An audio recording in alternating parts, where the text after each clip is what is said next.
In previous segments, I showed how Congress and the courts have been abusing the Commerce Clause.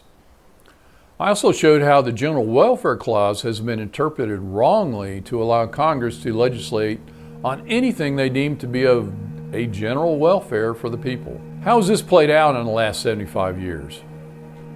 Virtually anything they want to do that doesn't fit into one of the enumerated powers of Congress, they claim the General Welfare Clause as the authority to act. If you look at the congressional website that gives information on specific bills, there is a constitutional authority statement button that gives a section of the Constitution from which Congress supposedly gets authority to enact a specific law. Take, for example, H.R. 1, proposed but not passed in the House in 2021, which was designed to take power away from the states for setting rules for elections, which is specifically granted to the states in Article 1, Section 4. When you press that constitutional authority button, it says Congress has the power to enact this legislation pursuant to the following. Article 1, Section 8, Clause 1. What? That's the General Welfare Clause and has nothing to do with the proposed legislation. Unfortunately, that is all too common. When Congress knows they have absolutely no power to do something, they list the General Welfare Clause as the authority. The General Welfare Clause was actually taken directly from the Articles of Confederation. Its meaning was clear to the founders. It meant commerce and defense only, not an authority to do anything they thought somehow impacted the general welfare of the people. I want to add one more argument from Joseph Story's Commentaries on the Constitution about the meaning of the General Welfare Clause. He said concerning the phrase general welfare that the object to which an appropriation of money is to be made must be general and not local, its operation extending in fact or by possibility throughout the Union and not being confined to a particular spot. So in reality, the General Welfare Clause restricts the actions of the federal government to that which is general and common to all Americans and not directed to specific people or entities. That calls into question much of our entitlement programs that are directed to individuals within a certain economic class or to corporations that are supposedly too big to fail and not to the whole population. It also shows that targeted appropriations, all those expenditures that we commonly call pork today, are well outside the realm of congressional authority. But those clauses aren't the only way Congress abuses the Constitution. Today, we have what I call the tyranny of the federal agencies. What do I mean by that? First, Congress has the fiduciary responsibility to make the laws, what our founders called the principle of public trust. By that they meant government decision makers had to follow instructions. In other words, the terms of the Constitution and the laws. Public officials had to be loyal to the people they represented. They should have an identity of interest with the people, what the founders called sympathy. It was considered a breach of duty for the people's legislative agents to delegate their decision-making powers. Public officials had a duty to treat citizens as impartially as possible. And government officials had to account to the public for their actions. Now, Congress breaks its fiduciary responsibility when they delegate law-making responsibilities to anyone else. How do they do that? By creating federal agencies that in effect have the power to make law through federal regulations. For example, Congress passes the Clean Air Act, which creates the Environmental Protection Agency. That agency is then given authority to make regulations that have the force of law, with virtually no congressional oversight. This is just one example of hundreds of agencies that have the power over us to make dictates that deprive us of our liberty and our income. These agencies have been granted extensive legislative powers. They combine all three duties of lawmaker, executor, and judges. For example, If you have an issue with FEMA because they won't let you build a bridge on your own land because it might somehow affect the floodplain, to whom do you appeal? They made the regulation. They come down on you if you don't comply, and they decide the final outcome of your grievance. There are no checks and balances.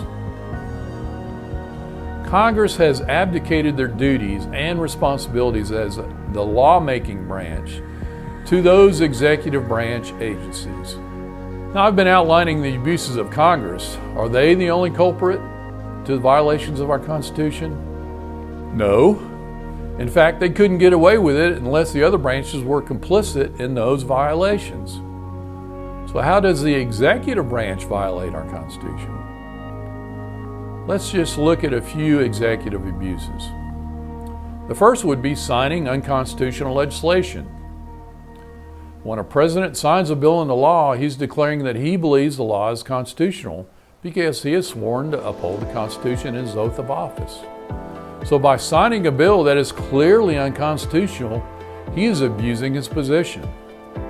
I totally disagreed with President Bush's statement that he would sign a bill into law but then wait to see if it was declared constitutional by the courts. If a president signs a bill, he should not be in doubt about its constitutionality, or he shouldn't sign it. Another is that executive order circumventing legislative authority. Remember, the executive branch is only supposed to enforce the laws that Congress has passed. No one in the executive branch has the authority to make law. The Constitution states, as one of the jobs of the President in Article 2, Section 3, he shall take care that the laws be faithfully executed. Executive orders are allowed as long as they implement what Congress has passed in the law, but nothing else. In other words, executive orders should only be about how the executive branch should enforce the specific laws Congress has passed. The President saying that if Congress won't act, then he will, is a deliberate breach of his powers because he is attempting to make law through an executive order. The most recent flagrant violations of the Constitution is President Biden's vaccine mandate. He has no authority to make a mandate, which is essentially making law. No matter how he tries to hide it within the OSHA regulations, it is not allowed under our Constitution. In fact, OSHA and the vast majority of federal bureaucracies are not allowed under the Constitution because they are not remotely in the enumerated powers of Article 1, Section 8. Again, Congress can't make a law on anything that is not a specific enumerated power given to Congress. In the same way, expanding the scope and authority of federal agencies outside the scope of congressional constitutional authority is doubly unlawful. Congress should not give them the power to make law through regulation in the first place, but for the executive to expand their power is illegitimate. For example, just in the last 2 years of his presidency, President Obama's administration issued 200 new regulations with a price tag of over $100 million each.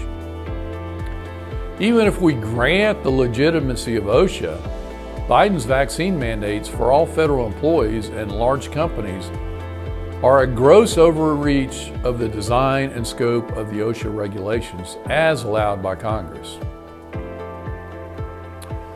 Another way the president violates the Constitution is by calling a treaty a deal to avoid Senate approval, specifically the Iran deal. The Constitution that says that any treaty made by the president must be ratified by 2/3 of the Senate. Simply saying it's not a treaty doesn't make it so. The list could go on, but you get the picture. Unfortunately, there are few checks and balances between Congress and the executive these days. Both overstep their authority, and neither attempts to intervene in that overreach. In looking back at American history, one president stands out as the most abusive of our Constitution and really forged the way for our federal behemoth that we have today. Unfortunately, he's usually listed among the greatest of presidents. However, I think he did the most damage to our Constitution and our country than any other president. I'm talking about Franklin Roosevelt. He is the one who pushed through a socialist agenda, giving the national government the strong central control that it has today, all of which violates the founders' intent of the Constitution. He took dictatorial control of the economy, especially during World War II, implementing the socialist ideas of state control over most of the economy, not to mention trashing civil rights with things like the internment camps for Japanese Americans. I don't have time to list all the unconstitutional laws and dictates Roosevelt and a complicit Congress crammed down our throats, but suffice it to say that Roosevelt and his administration did anything they wanted, totally disregarding the constitutional restraints on the federal government. Of course, almost every president since has followed his example with agendas that continually expand the power of the president and the national government, none of which should be allowed. The courts have abused their authority in many ways as well. I will discuss that in the next segment.